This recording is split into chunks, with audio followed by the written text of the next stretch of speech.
ဒီနေ့တော့ project manager တယောက်အတွက်ပေါ့နော်ကြုံတွေ့ရတဲ့အခက်အခဲတွေကအရေးကြီးဆုံး၃ချက်ကို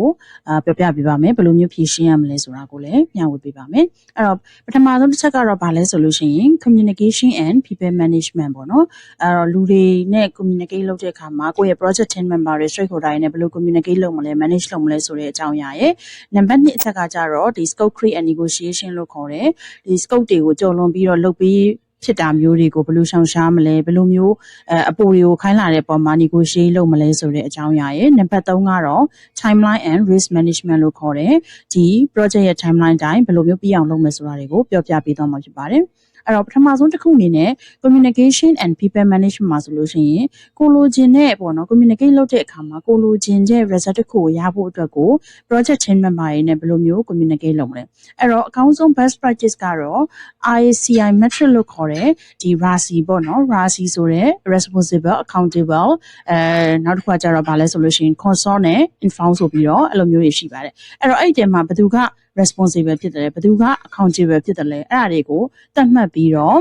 ့အချင်းချင်းအလုပ်လုပ်ဖို့လိုပါတယ်နောက်တစ်ခုကကျတော့ဗာလဲဆိုလို့ရှိရင် servant leadership style ပေါ့နော် servant leadership ဆိုတာကကျတော့ကိုက manager ပဲဆိုပြီးတော့ဒီဟိုဟာလုပ်ဒီဟာလုပ်ဆိုပြီးတော့အမိန့်ပေးနေတာချက်ကိုသူတို့လက်ရှိလုပ်နေတဲ့အလုပ်တွေမှာဘယ်လိုမျိုး blogger တွေရှိနေတယ်လဲဆိုတာကိုအဓိကမေးမြန်းပြီးတော့စူးစမ်းပြီးတော့ဖြည့်ရှင်းပေးဖို့လိုအပ်ပါတယ်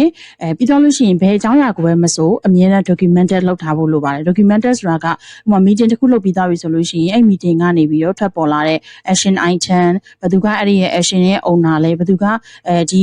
action ကိုဘယ်အချိန်မှာပြီးရမလဲဆိုတဲ့ meeting minutes တွေကိုလည်းပဲပြင်ဆင်ပြီးတော့မျှဝေပေးဖို့လိုအပ်ပါတယ်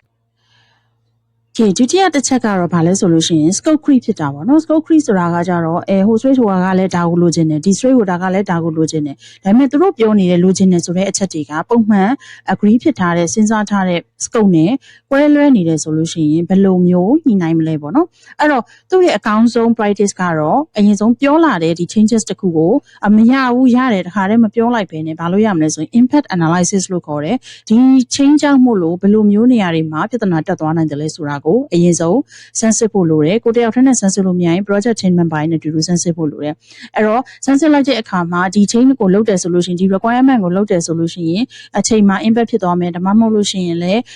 budget ပေါ့နော် budget မှာဆိုလို့ရှိရင်ပို့ပြီးတော့လိုမယ်စတဲ့အချက်တွေနဲ့ပြန်ပြောလို့ရတယ်အဲ့တော့ပြီးတော့လို့ရှိရင်နောက်တစ်ခုကဘာရှိလဲဆိုလို့ရှိရင် chain request ပေါ့နော် chain request process ကိုလိုက်နာဖို့လိုပါတယ် chain request process ဆိုတာဘာပြောချင်တာလဲဆိုရင် changes တစ်ခုခုကိုတောင်းဆိုလိုက်တိုင်းမှာဘယ်သူပဲတောင်းဆို CR file ပေါ့နော် chain request file ကိုတင်ခိုင်းရမယ်ပြီးတော့လို့ရှိရင်အတင်ခိုင်းလိုက်တဲ့ CR file ကိုသက်ဆိုင်ရာလူကြီးစီကနေပြီးတော့ approval ယူခိုင်းခြင်းအပြင်မလိုအပ်ဘဲနဲ့ခဏrequirement တွေတောင်းဆိုခြင်းကိုအနေငယ်တားဆီးနိုင်ပါတယ်အဲ့တော့ရောက်လာတဲ့ requirement တွေကိုလည်းဘယ်လိုမျိုးနည်းနဲ့ခွဲခြားလို့ရလဲဆိုလို့ရှိရင်MOSCOW လို့ခေါ်တဲ့ framework နဲ့ခွဲလို့ရပါတယ် MOS ဆိုတာကကြတော့ဘာလဲဆိုလို့ရှိရင် MO ဆိုတာ must have ပေါ့နော် must have ဆိုတာမဖြစ်မနေဒီဟာကိုလုပ်ဖို့လိုနေတာလား should have ဆိုတော့ရှိတဲ့နာလားပေါ့နော်ပြောရမယ်ဆိုမဖြစ်မနေလိုတာတော့မဟုတ်ရှိရင်တော့ကောင်းတယ်ပေါ့နော် could have ဆိုတာလည်းအဲ့လိုပဲရှိရင်တော့ကောင်းတယ် should have ကကြတော့ရှိတဲ့နယ်ပေါ့နော်နောက် would have ဆိုတာကကြတော့လက်ရှိလုပ်မဲ့ project ရဲ့ phase ထဲမှာမပါဘူးပေါ့နော်အဲ့တော့အဓိကတော့အရေးကြီးဆုံးကတော့လက်ရှိ agree ဖြစ်ထားပြီးတဲ့ scope ကတော့အရင်ပြောရမယ်ဆိုရင်အာရုံစိုက်ရမယ့်တဲမှာပါပါတယ်Okay နောက်ဆုံးချက်ကတော့ timeline and risk management ပေါ့နော်အဲ့တော့ကိုယ့်ရဲ့ project ရဲ့ဒီ end-to-end project တစ်ခုလုံးရဲ့project timeline အတိုင်းကိုပြီးအောင်ဆိုလို့ရှိရင်ကိုကအဲ့ဒီ project timeline အတွင်းမှာဖြစ်နိုင်ခြေရှိတဲ့ risk တွေကိုကောင်းကောင်း manage လုပ်ဖို့လိုအပ်တယ်ပေါ့နော်အဲ့တော့အဲ့လိုမျိုး manage လုပ်ဖို့ဆိုလို့ရှိရင်သူ့ရဲ့ best practice ကတော့ဘာလဲဆိုလို့ရှိရင်ဘယ်လမ်းကြောင်းကဒီ project ထဲမှာ timeline ထဲမှာဘယ်လမ်းကြောင်းက critical ဖက်လဲဆိုတာကိုရှာပြီးတော့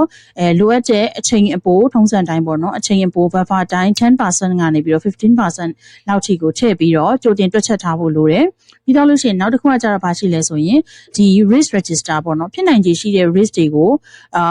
တစ်ချိန်တည်းပဲခံမှန်းတာမဟုတ်ဘူးစဉ်းစားလိုက်ခံမှန်းလိုက်ပြီးတော့လို့ရှိရင်ဖြစ်နိုင်ခြေရှိတဲ့ trigger တွေပေါ့နော်ပြောရမယ်ဆိုဒီ risk ကဖြစ်တော့မယ်ဆိုတော့အားတွေကိုမြင်တဲ့အခါမှာဆိုလို့ရှိရင်လည်းအဲ့အားတွေကိုဒီ risk register ကို update လုပ်မယ်ပြီးကြကြလို့ရှိရင်ဒီ risk တွေဖြစ်လာခဲ့ရင်ဘာလုပ်မှာလဲဆိုတော့ mitigation plan ကိုလည်းရေးဆွဲထားဖို့လိုတယ်ပြီးရင် project တစ်ခုလုံးကြီးကို